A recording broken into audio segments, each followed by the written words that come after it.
मैं यहाँ जानता हूँ बड़ी संख्या में जो लगातार तमाम विपरीत परिस्थितियों में पार्टी के लिए संघर्ष किए हैं। ऐसे बहुत सारे कार्यकर्ता रहे होंगे जो टिकट भी मांग रहे होंगे। अब टिकट मांगने के बाद टिकट 10 लोग मांगेंगे, मिलेगा तो एक ही को। लेकिन आप सब लोगों से जरूर कह करके जा रहा हूं, यहाँ के संगठन के जो प्रमुख है, जो जनप्रतिनिधि, उन सब से कि ऐसे जिन कार्यकर्ताओं ने टिकट मांगा लेकिन पार्टी का फैसला आने के बाद पार्टी प्रत्याशियों के पक्ष में उसी जिम्मेदारी के साथ वो प्रचार प्रसार कर रहे हैं जैसे एक कार्यकर्ता को करना चाहिए, तो उनके उज्जवल भविष्य की जिम्मेदारी पार्टी की रहेगी। ऐसे कार्यकर्ता भी चिंता मत करिएगा, उनके बारे में भी विचार पार्टी करेगी। लेकिन अगर कोई गड़बड़ करेगा, भाजपा में रहेगा और भाजपा के खिलाफ काम करेगा तो उसे बख्शा भी नहीं जाएगा।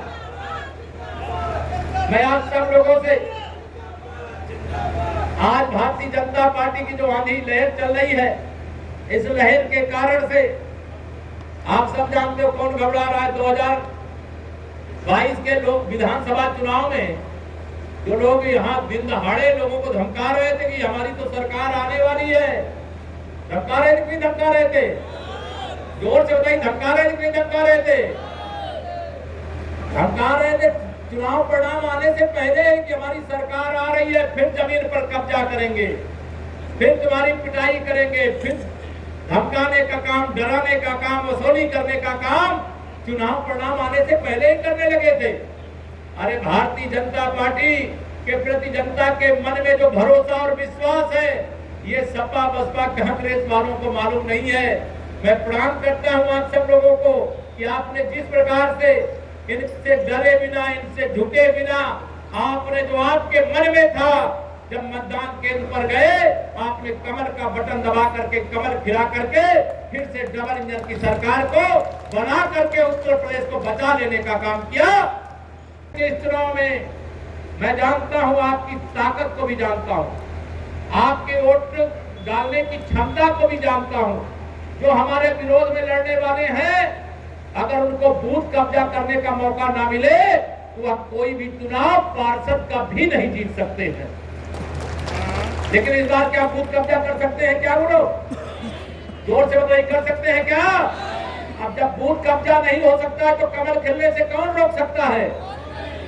मैं भारतीय जनता पार्टी की हमारी जितने भी प्रत्याशी हैं, सबके समर्थन में आपसे यही कहना चाहता हूं, 2023 में 2024 की शुरुआत कर दीजिए। एक और मुझे जानकारी आई है, जानकारी की 2012 से 2017 तक यहाँ की नगर पालिका में भयानक भ्रष्टाचार हुआ। संयम है, कोतवाल को डर का है का? 2012 से 2017 तक उत्तर प्रदेश में समाजवादी पार्टी की सरकार, और उस समय लूट ही लूट मची थी। और माननीय प्रधानमंत्री नरेंद्र मोदी जी ने क्या कहा है, न मैं खाऊंगा न खाने दूंगा, और जिसने भी खाया है उसकी भी जांच करा करके, वसूल करके, जिनका जो हक है योजना बना करके उन तक पहुंचा दूंगा। यहाँ का भी जो पूर्व नगर पालिका अध्यक्ष है उसको ये खबर जरूर पहुंच जानी चाहिए कि जांच होगी और जांच में दोषी पाए गए तो वसूली भी होगी और जेल के दरवाजे भी खुलेंगे। खुलना चाहिए कि खुलना चाहिए? अगर किसी ने आप सब लोगों के यहाँ इटावा नगर पालिका की जनता जनार्दन के जीवन में खुशहाली लाने के लिए विकास करने का वादा करके पैसा तो लाए, लेकिन ये तो वही है सपा बसपा कांग्रेस वाले, 100 रुपया में से 85 रुपया हमारा है। 15 रुपया में ही विकास करते थे, 15 रुपया ही आप 100 रुपया में से 15 रुपया आपके लिए खर्च करते थे। लेकिन उनको नहीं मालूम था, एक दिन इसी देश और इसी प्रदेश और इसी इटावा की जनता के द्वारा कमल की बटन दबा दबा करके, कमल खिला करके ऐसी सरकार बना दिया जाएगा कि जितने दिन जब भी जो सरकार में रहे हैं हर उस मामले की जांच होगी। जो पैसा प्रदेश की जनता की गाढ़ी कमाई का है, जिसे लूटने का काम किया, जिसे भ्रष्टाचार की भेंट चढ़ाने का काम किया, उनको सजा मिलनी चाहिए कि नहीं मिलनी चाहिए? बताइए। दोनों हाथ में बताओ, खिलाओगे? आदरणीय हमारी प्रत्याशी के रूप में कुसुम दुबे जी, नगर पालिका इटावा से प्रत्याशी, बहुत पार्टी के लिए समर्पित अब हम सबके बीच में नहीं, उनको विनम्र श्रद्धांजलि अर्पित करते हुए हमारे भरतना के नगर पालिका और नगर पंचायत, जसवंत नगर नगर पालिका और नगर पंचायतों के सभी प्रत्याशियों के समर्थन में मुझे इतना आप सब लोगों को कहना है कि आपको 11 मई को अपने मताधिकार का प्रयोग करना। कब करना है? 11 मई को। जाइएगा सब कुछ भूल, याद रखिएगा सुशासन, विकास, सुरक्षा और कमल का फूल। मैं आप सब लोगों से यह बात यहाँ पर इसलिए कहना चाहता हूँ कि आज पूरे प्रदेश के अंदर, चाहे नगर निगम क्षेत्र हो, चाहे नगर पालिका हो, चाहे नगर पंचायत हो, भारतीय जनता पार्टी की जनता जनार्दन के आशीर्वाद, कार्यकर्ताओं के परिश्रम, डबल इंजन सरकार के माध्यम से सबका साथ, सबका विकास, सबका विश्वास और सबका प्रयास मिला करके जो कार्य हुआ है, कमल ही कमल खिल रहा है।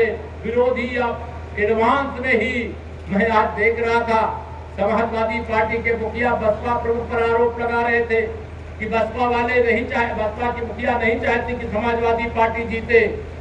मैंने पढ़ करके उनका समाचार, मुझे हंसी आ रही थी। अरे 2019 में तो बुआ भतीजे आप दोनों लोग एक थे, तब तो कमल खिल गया यहाँ लोकसभा में, देश में खिल गया। आप एक दूसरे के विरोध का नाटक करते रहिए, अब जनता आपके भरमाने में आने वाली नहीं है। यह नगर पालिका का चुनाव 2023 में हो रहा है और 2024 में कौन सा चुनाव है? कौन सा चुनाव है? जोर से बताइए। तो ये 2023 का नगर निकाय का चुनाव 2024 का आगाज है मेरे मित्रों, 2024 का आगाज है।